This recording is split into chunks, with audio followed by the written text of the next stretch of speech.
บัญชีมาในความหมายแท้จริงนี่มันแม่นบัญชีแนวใดบุคคลทั่วไปนี่แหละเปิดบัญชีและขายให้มิจฉาชีพย่าให้บัญชีของตัวเองกับบุคคลที่3เป็นการกระทำผิดทางอาญาอยู่ในสถานการฟอกเงินความผิดนี้ถือว่าร้ายแรงคือข้าพเจ้าในนามเจ้าของบัญชีนี้จะถูกตัดอิสรภาพก็คือติดคุกเลยเจาะประเด็นกับ LDB ฮู้ทุกเรื่องการเงินการธนาคารสบายดีพบกับรายการเจาะประเด็นกับ LDB ฮู้ทุกเรื่องการเงินการธนาคารซึ่งใน EP นี้พวกเขาจะมาเจาะประเด็นและก็ลงลึกเกี่ยวกับเรื่องของบัญชีมา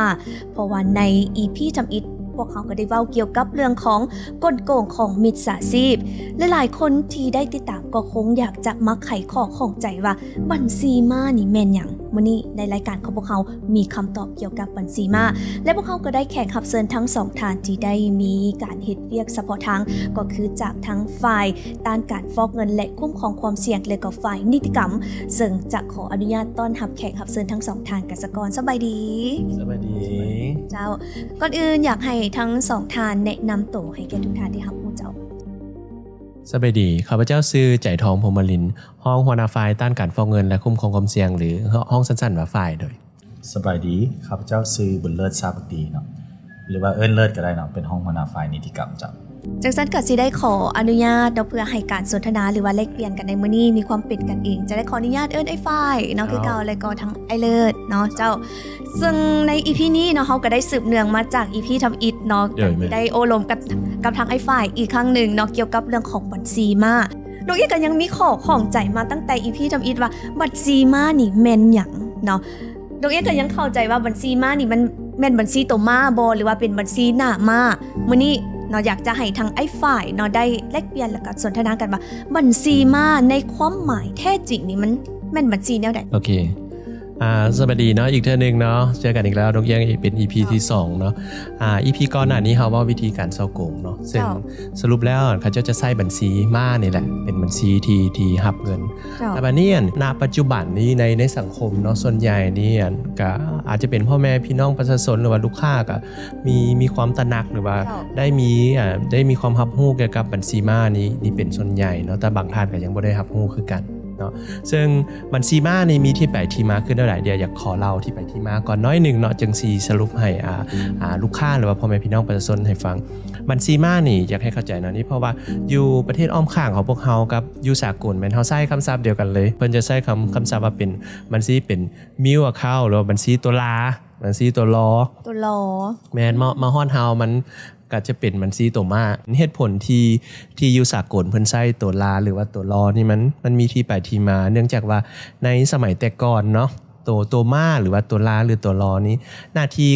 ของตัวมานี้จะเฮ็ดหน้าที่ในการขนส่งเนาะขนส่งสินค้าจากจุดหนึ่งไปหาอีกจุดหนึ่งซึ่งตัวมาหรือว่าตัวลาตัวลอนี่มันก็จะบ่ฮู้ดอกว่ามันขนอีหยังก็เฮ็ดหน้าที่ของมันไปเฮ็ดหน้าที่แค่ขนสินค้าจากจุดหนึ่งไปหาจุดหนึ่งซึ่งมันเปรียบเปรยคือกับบัญชีมาที่ใช้ในการรองรับเงินในการซ่อโกงจากบัญชี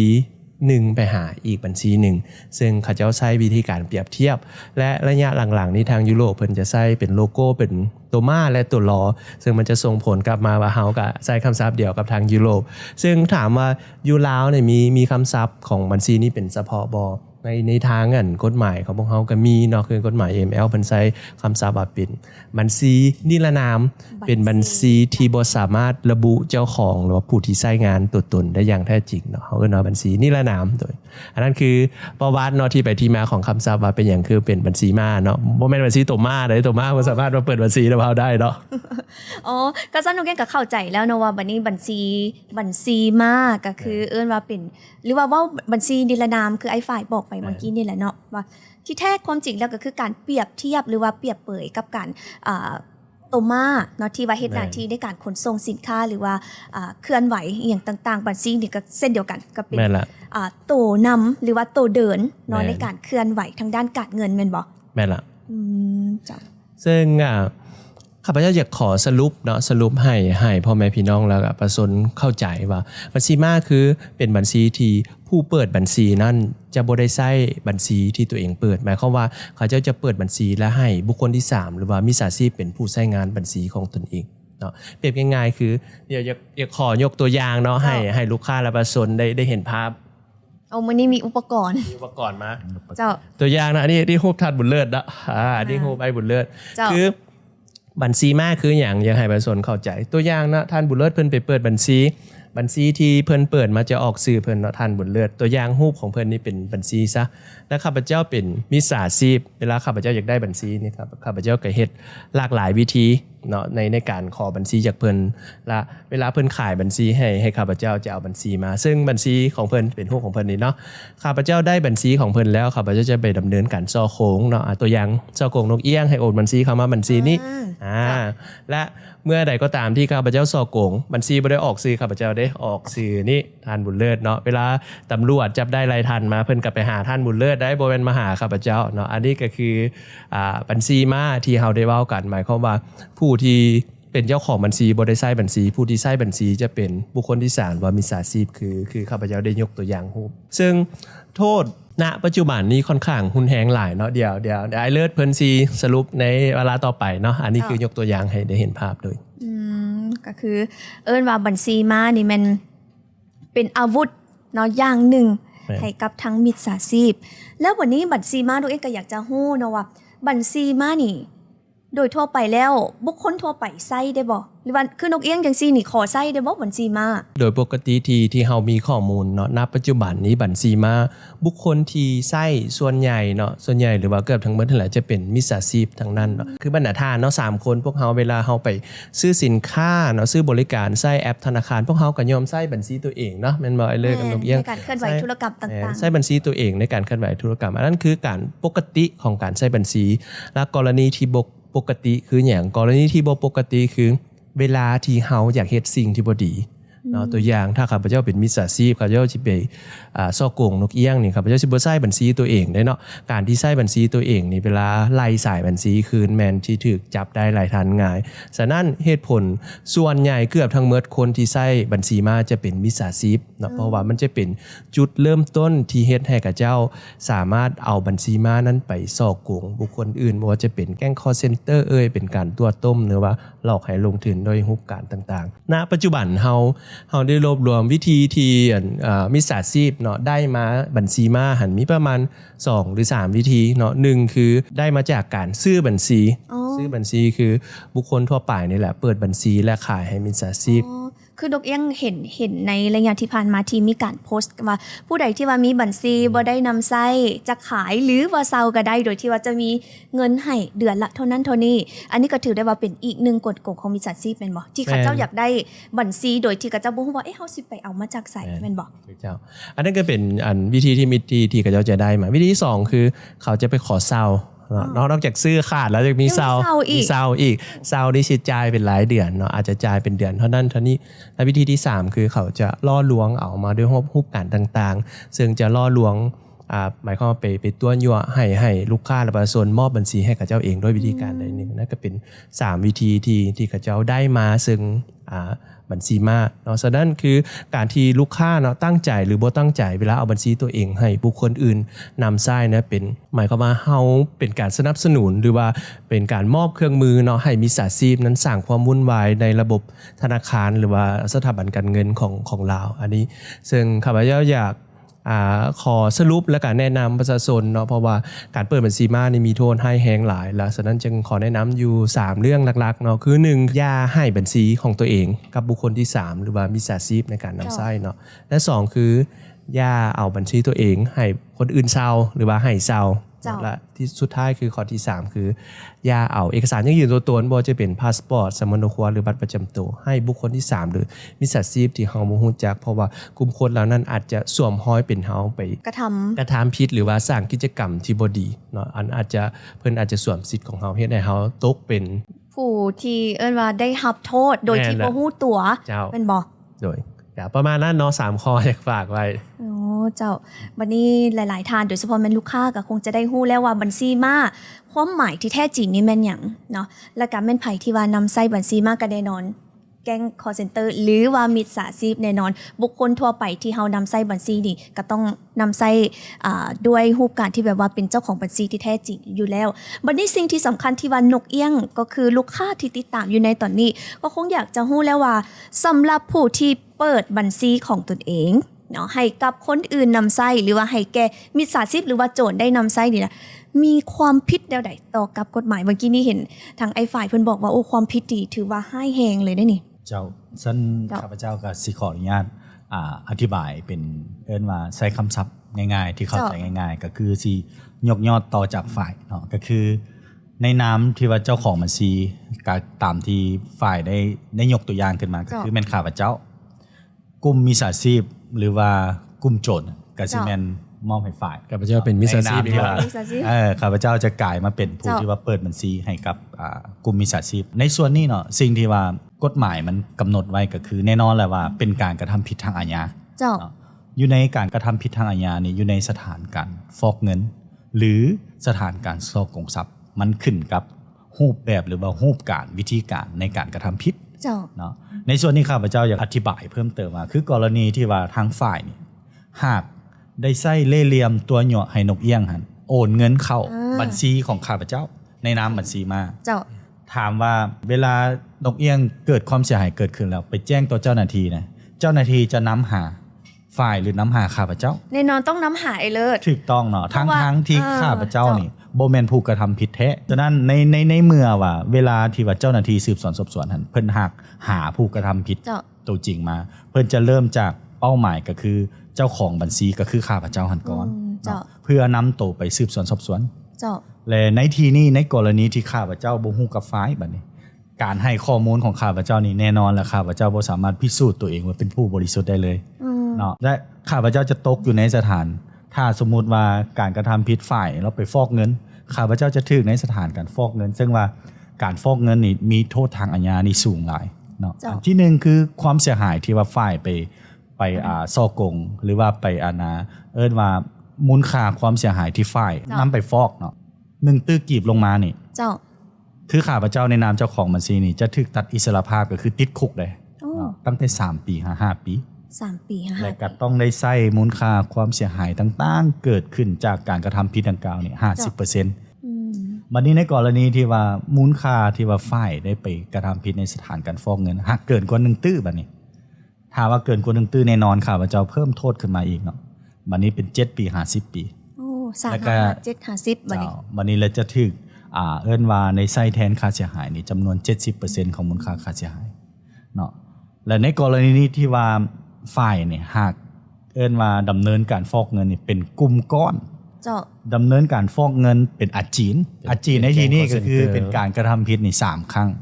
ขึ้นไปถือว่าเป็นการกระทำผิดที่เป็นอาจีนแน่นอนล่ะโทษนี่มันสิยิ่งหนักขึ้นไปตัวนี้แม่น10ปี55ปีจะถูกตัดอิสรภาพหรือว่าติดคุกและปรับใหม่นี่นะ 90% อีกเนาะอันนี้แม่นเฉพาะในสถานการฟอกเงินบัดนี้ในสถานการซ่อโกงทรัพย์บัดนี้เนาะแน่นอนแหละเฮาสิไปบอกว่าโอ้ข่อยบ่เกี่ยวเด้ออันนี้แม่นฝ่ายเฮ็ดเนาะแต่เจ้าหน้าที่นี่เพิ่นก็สิได้เอิ้นว่าซอกหาข้อมูลหลักฐานว่าข้าพเจ้ามีความผิดหรือบ่ข้าพเจ้าเองก็ต้องได้ซอกหาข้อมูลหลักฐานมาพิสูจน์ว่าตัวเองเป็นผู้บริสุทธิ์อีกในส่วนนี้นี่เนาะเอิ้นว่าโทษทางอาญานี่ก็จะอยู่ระหว่าง3เดือน3ปีเนาะปรับใหม่3ล้านกีบ5ล้านกีบคือกรณีที่ว่าการซ่อโกงทรัพย์ตัวนี้เนี่ยมันเป็นอาจีนก็คือข้าพเจ้าได้ยกนั่นแหละ3ครั้งขึ้นไปนี้จะถูกตัดอิสรภาพตั้งแต่3ปี8ปีที่ปรับใหม่ตั้งแต่10ล้านกีบ50ล้านกีบซึ่งทั้งหมดนี่เนาะการพยายามก่อการกระทำผิดนี้ก็จะถูกลงโทษเช่นเดียวกันเจ้าหรือเว้าง่ายๆว่าเจ้าของบัญชีเนาะต่อให้ฮู้เหตุผลหรือว่า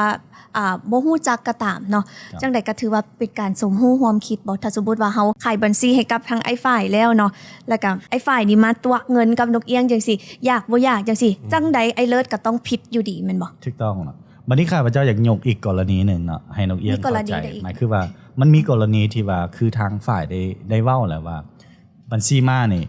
มิจฉาชีพนี่เขาเจ้าจะได้มาจาก3วิธีการคือกรณีที่ข้าพเจ้าขายให้ฝ่ายข้าพเจ้าบ่ฮู้กับฝ่ายใด แต่ข้าพเจ้าขายไปแล้วบ่ฮู้ว่าฝ่ายอยู่ไสปัจจุบันนี้และบัญชีนี้มีการเคลื่อนไหวแนวใดข้าพเจ้าก็บ่ฮู้ในกรณีนี้นะหากสมมุติว่าเนาะหากสมมุติว่าในกรณีที่ข้าพเจ้ายังติดตามบัญชีอยู่แล้วมันมีเงินเข้ามาในบัญชีของข้าพเจ้าและเห็นเป็นเงินจำนวนหลายข้าพเจ้าบ่ฮู้แหล่งที่มาถามว่าอันนี้ก็ยังมีความผิดในสถานการครอบครองทรัพย์อย่างผิดกฎหมายอีกเพราะว่าเฮาต้องเข้าใจแหละเนาะว่าเจ้าของบัญชีนะบ่ว่าจะเป็นบัญชีม้าหรือบัญชีใดก็ตามเนาะอันนี้ข้าพเจ้าอยากฝากเนาะว่าเฮาต้องมีสตินำกันในการตรวจสอบเอิ้นว่าเวลามีเงินเข้าเงินออกบัญชีของเฮาต้องฮู้ที่ไปที่มาของเงินและกรณีที่ว่าเฮาบ่ฮู้แหล่งที่มาของเงินว่ามาจากไสได้มาจากอีหยังหรือว่าผู้ใดเป็นคนโอนมาให้เฮาบ่ฮู้เลยนี่ตัวนี้เฮาต้องได้แจ้งเจ้าหน้าที่เนาะแจ้งเจ้าหน้าที่ให้ฮู้ว่าเดี๋ยวนี้มันมีเงินจำนวนนี้นี่นะมันเข้ามาบัญชีเฮาการแจ้งตัวนี้มันจะเป็นข้อดีเวลาเฮาต่อสู้คดีกรณีที่ว่ามันไปติดอยู่ในกรณีที่ว่าการครอบครองทรัพย์อย่างผิดกฎหมายถ้าว่ามันไปพัวพันกับการฉ้อโกงทรัพย์หรือการฟอกเงินเฮาก็ยังมีข้อมูลหลักฐานพิสูจน์ว่าเฮาเป็นผู้บริสุทธิ์ถูกต้องเนาะแต่ถ้าหากเฮาบ่แจ้งบัดนี้เฮาจะถูกนอกจากในคดีของฟอกเงินแล้วนอกจากคดีของฉ้อโกงทรัพย์เฮายังไปถูกในการครอบครองทรัพย์อย่างผิดกฎหมายเนาะอันไอ้เลือดถามเลยเนาะเพราะว่าเห็นไอ้เลือดอธิบายมาหมายความว่าผู้ที่ขายบัญชีหันค่อนข้างจะตกเป็นท่าฮับเนาะหลายกว่าแล้วบัดนี้อยากฮู้เป็นข้อมูลถ้าสมมุติว่าข้าพเจ้านี่ได้รับบทบาทเป็นอันวิสาชีพมา2 EP แล้วอยากฮู้ว่ากรณีที่ข้าพเจ้าเอาบัญชีไอ้เลือดมาใช้ในทางดีผิดแล้วในมุมของการสืบสวนสอบสวนนี่มันจะมาฮอดมิจฉาชีพหรือบ่นะเพราะว่ามิจฉาชีพแน่นอนแล้วข้าเจ้าก็ใช้วิธีแบบลอยนวลแบบบ่มีตัวตนตัวนี้แน่นอนเนาะคือคำถามที่ฝ่ายถามมาก็ถือว่าเป็นคำถามที่ดีเลยแหละเพราะว่าหลายๆคนปัจจุบันนี้นะแม่นได้เอาบัญชีตัวเองให้กับมิจฉาชีพไปเคลื่อนไหวและเวลาที่ว่าเจ้าหน้าที่นำตัวนะผู้กระทำผิดแท้ๆผัดลอยนวลเนาะในส่วนนี้นะข้าพเจ้าคิดว่าเป็นสิ่งที่ว่าทุกคนต้องได้เอิ้นว่ามีสติและก็ระมัดระวังในเรื่องนี้เพราะว่าอย่างน้อยเฮาต้องเข้าใจกันคือฝ่ายได้ยกข้าพเจ้าเห็นดีที่สุดว่าบ่ว่าจะเป็นข้อมูลเฮาที่ว่าใช้เปิดบัญชีโดยเฉพาะแม่นบัตรประจำตัวพาสปอร์ตปึ้มสำเนาครัวเบอร์โทรศัพท์คันบ่จำเป็นบ่ควรให้ไผเวลาเกิดมีเอิ้นว่าเกิดการกระทำผิดเกิดขึ้นนะเวลาเจ้าหน้าที่เพิ่นซอกหาผู้กระทำผิดนั้นส่วนหลายมันจะมาตกอยู่ที่ผู้ที่ว่าเป็นเจ้าของบัญชีมาส่วนผู้กระทำผิดแท้ๆคือฝ่ายตัวอย่างเนาะแม่นจะลอยนวลบ่สามารถนำโตได้เขาเอิ้นว่าเข้าไปกีบเมฆเลยข้าพเจ้าก็เห็นหลายกรณีเนาะในปัจจุบันนี้ที่ว่ามันเกิดขึ้นอยู่ในสังคมก็อยากให้ทางประชาชนหรือว่าผู้ชมนี่มีสตินำกันเนาะให้เอาใจใส่ในเรื่องนี้เนาะจ้ะขอถามอีกแน่เนาะไอ้เลิศความหมายคือถ้าสมมุติว่าลูกค้าหรือว่าผู้ที่ถือบัญชีเอาบัญชีไปให้มิจฉาชีพนะนำไส้ละบัดนี้ผู้ที่ถือบัญชีกันถูกโทษเนาะบ่ว่ากรณีใดก็ตามแล้วมีทั้งการปรับใหม่ใส่โทษและติดคุกและในกรณีที่เขาเจ้าบ่มีเงินในการสดใช้คือที่ไอ้เลิศเว้าในเขาสิถูกจังเลยนะโอ้ตัวนี้แน่นอนแหละมันจะบ่ได้เว้าเรื่องการใช้แทนค่าเสียหายก่อนเพราะว่าการกระทำผิดในสถานการฟอกเงินการกระทำผิดในสถานการฉ้อโกงทรัพย์หรือการครอบครองทรัพย์อย่างผิดกฎหมายล้วนแล้วแต่เป็นการกระทำผิดทางอาญาฉะนั้นในส่วนนี้นะเวลาเจ้าหน้าที่เพิ่นสั่งฟ้องขึ้นศาลเนาะหรือว่าเพิ่นสรุปสำนวนคดีส่งให้อัยการเพื่อสั่งฟ้องขึ้นศาลแล้วนะตัวนี้อันที่ว่าผู้ที่ว่าเป็นเจ้าของบัญชีจะได้ปฏิบัติโทษทางอีกก็คือโทษทางอาญาโทษทางอาญาเลยก็คือการตัดอิสรภาพก็คือถึงติดคุกนั่นแหละเนาะด้วยขออนุญาตแล้วถ้าสมมุติว่าเจ้าของบัญชีเนาะเฮาบ่ฮู้จังซี่เฮาบ่ได้มีการเคลื่อนไหวอยู่ในแอปเงินเข้าเงินออกเฮาก็บ่ฮู้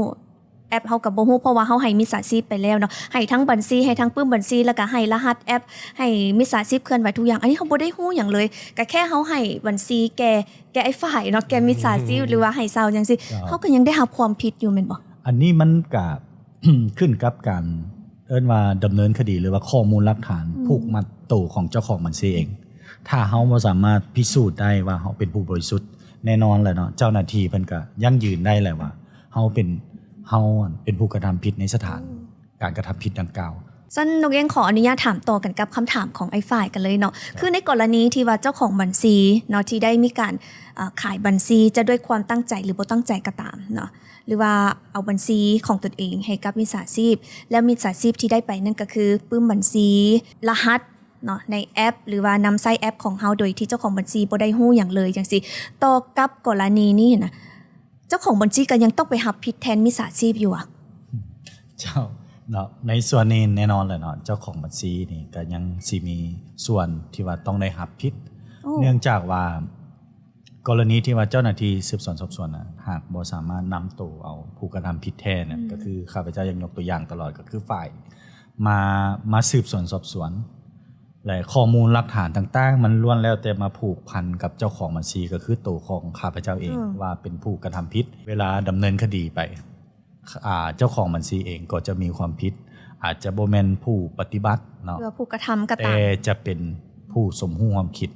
มันก็ขึ้นกับการดำเนินคดีของศาลว่าการพิจารณาคดีของศาลว่าผู้เกี่ยวนี้จะมีความผิดในสถานใดและก็จะได้รับโทษการลงโทษนี้หนักเบาส่ำใดก็ขึ้นกับคำตัดสินของศาลหรือว่าคำพิพากษาของศาลเจ้าก็ถือว่าถึงจะสมรู้ร่วมคิดโดยแบบตั้งใจหรือบ่ตั้งใจหรือว่าบ่ได้กระทำด้วยตนเองก็ยังผิดอยู่ดีเจ้าแล้ววันนี้นกยังอยากรู้ว่าต่อกับผู้ที่นำไส้บัญชีมาหรือว่าง่ายๆว่ามิจฉาชีพเขาเจ้ามีความผิดน้อยหลายส่ำใดต่อกับระเบียบกฎหมายหรือว่าผิดนักบ่เจ้าในส่วนนี้เนาะถ้าว่าหากเจ้าหน้าที่หากจับตัวผู้กระทำผิดแท้ได้เนาะก็คือผู้ที่ว่านำไส้บัญชีมาของคนอื่นไปซ่อโกงหรือว่าไปฟอกเงินผู้เกี่ยวก็จะได้รับโทษเวลาศาลตัดสินนี่เวลาศาลวางโทษใส่การกระทำผิดของผู้เกี่ยวนี่มันจะอาจจะถูกวางใส่โทษสูงสุดของโทษนั้นๆเนาะเนื่องจากว่าผู้เกี่ยวนี่มีเจตนาในการกระทำผิดเพราะว่าจะเป็นในสถานการฟอกเงินหรือว่าในสถานการซ่อโกงทรัพย์เจ้าก็ถือได้ว่ามีความผิดไปเต็มๆกันเลยเพราะว่าเป็นผู้ทั้งกระทำผิดทั้งไปตัวเหยาะหลอกลวงคนอื่นจังซี่ก็ถือว่ารับไปเต็มๆการตัดสินหรือว่าเขาเอิ้นว่าผลที่จะได้รับก็คือต้องหนักกว่าอยู่แล้วเนาะก็คือทั้งหมดที่พวกเราได้มีการเจาะประเด็นหรือว่าโอ้ล้มสนทนากันในมื้อนี้ก็เกี่ยวข้องกันกับเรื่องของบัญชีม้าซึ่งบัญชีม้าก็คือเป็นพาหนะในการเคลื่อนไหวหรือว่าเป็นอาวุธว่าง่ายๆกันเลยเนาะหรือว่าเข้าใจง่ายๆเลยก็คือเป็นอาวุธของแก๊งคอลเซ็นเตอร์หรือว่ามิจฉาชีพที่จะใช้อาวุธเหล่านี้แหละไปเคลื่อนไหวตัวยั่วหลอกลวงหรือว่าการกระทำผิดของตนต่อกับบุคคลอื่นและฉะนั้นเนาะในรายการของพวกเราจึงอยากจะขอสรุปหรือว่าเน้นย้ำให้กับทางลูกค้าก็คือพ่อแม่ประชาชนที่ติดตามรับชมรายการของพวกเราในปัจจุบันนี้บุคคลใดที่กำลังมีความคิดเนาะจะเปิดบัญชีหรือว่าไปเห็นเนาะการโฆษณาในการต้องการขายบัญชีเนาะเพื่อได้เงินเดือนนึงเท่านั้นเท่านี้หรือว่าให้คนอื่นเซาบัญชีจังซี่พวกเขาก็อยากจะให้หยุดเนาะหยุดคิดต่อกับความคิดนี้หรือว่าง่ายๆว่าการตัดไฟแต่ต้นลมเนาะหรือว่าตัดวงจรบ่ให้มิจฉาชีพได้มีเครื่องมือหรือว่าอาวุธเนาะไปตัวยั่วหลอกลวงคนอื่นอันนี้ก็อยากจะขอฝากไว้เพราะว่ายามใดทางธนาคารของพวกเราก็แม่นได้ให้ความเอาใจใส่เนาะต่อกับการฝากเตือนสติเนาะต่อกับลูกค้าหรือว่าพ่อแม่ประชาชนเกี่ยวกับกลโกงของมิจฉาชีพและบัญชีม้านี่แหละก็คือวงจรสำคัญเนาะที่จะเป็นอาวุธอย่างหนึ่งให้กับมิจฉาชีพอันนี้ก็อยากจะขอให้ทุกท่านเนาะได้มีสตินำกันเพื่อบ่ให้ตกเป็นเหยื่อของมิจฉาชีพหรือว่าแก๊งคอลเซ็นเตอร์อีกต่อไปฉะนั้นในมื้อนี้รายการของพวกเราก็ต้องขอแสดงความขอบใจนำแขกรับเชิญทั้ง2ท่านก็คือไอ้ฝ่ายและก็ไอ้เลิศหลายๆเนาะที่ว่ามาแลกเปลี่ยนหรือว่าให้ความรู้ในรายการของพวกเราในมื้อนี้และใน EP ต่อไปอยากจะให้ทุกคนได้ติดตามเพราะว่าใน EP ต่อไปเราจะมาเว้าเกี่ยวกับเรื่องของแก๊ง call center หรือว่า call center ต้มตุ๋นจะเป็นจังไดต้องติดตามใน EP ต่อไปแต่ว่าสำหรับมื้อนี้นกยังพร้อมด้วยแขกรับเชิญทั้ง2ท่านและก็ทีมงาน LDB ของพวกเขาก็ต้องขอจากลากันไปก่อนสบายดีเจาะประเด็นกับ LDB ฮู้ทุกเรื่องการเงินการธนาคาร